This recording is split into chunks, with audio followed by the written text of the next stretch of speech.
Stop right there.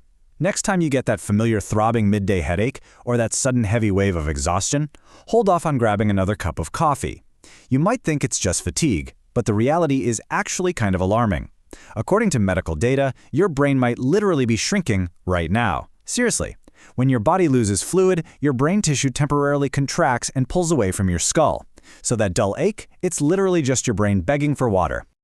Now here's a totally wild fact from Harvard Health. The brain itself doesn't actually have any pain receptors. You literally can't feel pain in the brain tissue itself. But the meninges, that's the delicate pain-sensitive lining wrapped around your brain, well, they feel everything. When you're dehydrated and your brain shrinks, it physically pulls and stretches those meninges. That mechanical traction is what triggers those pain receptors, giving you that intense, tight band feeling around your forehead or the back of your skull. It's wild. Welcome to this explainer. Today, we're unpacking the hidden signs of dehydration, decoding your body's alarms. Let's shatter a massive myth right off the bat, the deceptive thirst cue. We all kind of assume thirst is our body's friendly little reminder to take a sip of water, right? Wrong. Clinically speaking, by the time your brain actually registers that you feel thirsty, you're already in a state of early clinical dehydration. Your body has already lost a bunch of fluid, and now it's just desperately playing catch-up. Relying on thirst to stay hydrated is literally like relying on a smoke detector to tell you to take your dinner out of the oven. By the time it goes off, the damage is already happening. And you know what's really fascinating? This whole thirst mechanism actually changes as we get older. For adults 65 and up, this biological alarm system actively starts to diminish. The body just stops demanding water the way it used to. It basically turns into a broken alarm. According to the Cleveland Clinic, an older adult could be dangerously low on fluids, and their brain just won't send the "I'm thirsty" signal. It makes dehydration this silent, stealthy threat that puts so many seniors in the hospital. So what's actually going on in your body when we ignore these early signs?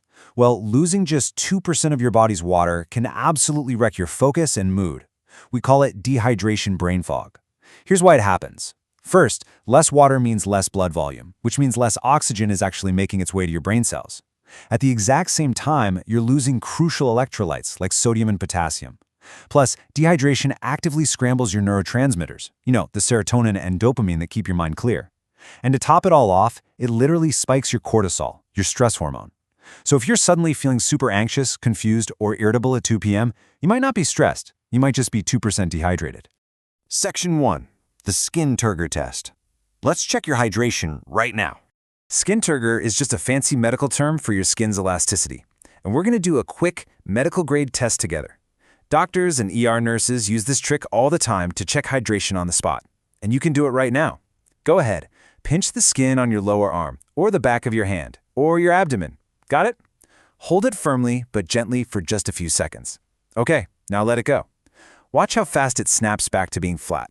What we're doing here is literally testing the interstitial fluid levels in your tissues. So, how did it go? If you have normal turgor, your skin snapped back rapidly, like instantly. That means your tissues are nicely lubricated and hydrated. But if you have poor turgor, your skin probably stayed up. It kind of tense up, looking like a tiny mountain for a second or two before slowly going back down. Now, if your skin does this, Medline Plus says it indicates moderate to severe fluid loss. It means your body is actively stealing fluid away from your skin to protect your vital organs, and you need to pay attention immediately. All right, moving into Section 2, the bathroom color check, your real-time report card. Yep, we're going there. This chart from NSW Health gives us the perfect breakdown. So many people think their pee should be completely clear, like tap water. Actually, scratch that. That's a total misconception. Crystal clear usually just means you're overhydrated and flushing out all your good electrolytes. Pale, odorless urine, think the color of light lemonade, is the actual sweet spot. If it's a slightly darker yellow, you're mildly dehydrated, so go grab a glass of water. Medium dark yellow, you need 2 to 3 glasses right now. And if it's dark and strong smelling, you are very dehydrated. That's a blaring alarm from your kidneys saying they are struggling to filter out waste without enough water. Now, here's a really important question. Especially when it's hot out or you're exercising, is it just simple dehydration or are we looking at heat exhaustion? It's absolutely crucial to know the difference because brushing off heat exhaustion as just needing a drink can be super dangerous. Looking at the clinical data, standard dehydration usually means your body temperature is totally normal and your skin is dry. But with heat exhaustion, your body temp spikes. And ironically, instead of having dry skin, you might start sweating heavily and your skin will actually feel cool and clammy to the touch. You might also get a rapid, weak pulse, feel dizzy, or get nauseous. If you hit this point, water isn't enough anymore. You need to get somewhere cool and seek medical help before it turns into full-blown heat stroke. Let's take a step back and look at the everyday culprits we constantly overlook. It's not just about sweating at the gym. Honestly, just being busy and forgetting to drink is a massive cause. Taking diuretic medications, those water pills, forces your body to dump fluid rapidly. Even having a sore throat can make you subconsciously avoid swallowing liquids. And for mild symptoms, watch out for a dry or sticky mouth. If you rub your tongue on your teeth and your saliva feels like cotton, your mucous membranes are completely dried out. Muscle cramps are another huge red flag that your electrolytes are depleted. So, who's most at risk here? Well, we already mentioned older adults whose thirst alarms stop working. But babies and young children are incredibly vulnerable too, especially with a fever. A really terrifying severe symptom for infants is if they're crying but absolutely no tears are coming out, or if you notice a sunken soft spot on their head. For adults, severe symptoms look like a rapid heartbeat, extreme sleepiness, confusion, and even fainting. Guys, those aren't just drink some water moments. Those are absolute medical emergencies. Section 3. How to rehydrate properly. Let's talk best practices. Here's the secret. Hydration isn't just about what you drink. You can literally eat your water. High water content foods are an absolute game changer. Watermelon is practically a drink all on its own. It's 91% water. Cucumbers, celery, and strawberries are completely loaded with fluid and natural electrolytes. Even broths and soups are fantastic. This is such an awesome hydration hack, especially for anyone who just hates the idea of chugging plain glasses of water all day. But when you do drink water, remember this golden rule from clinical experts. Sip, don't chug.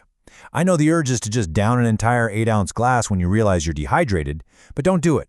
Chugging just causes bloating, makes you uncomfortably full, and usually sends you running straight to the bathroom because your body just flushes it out rapidly. Instead, take consistent, small sips throughout the day. This lets your body steadily absorb the water, properly replenishing your cells, your tissues, and yes, your brain. So, what does this all mean for you? Next time you hit that afternoon wall, when you feel unexpectedly angry, sluggish, or you get that dull ache creeping up the back of your head, what are you going to do?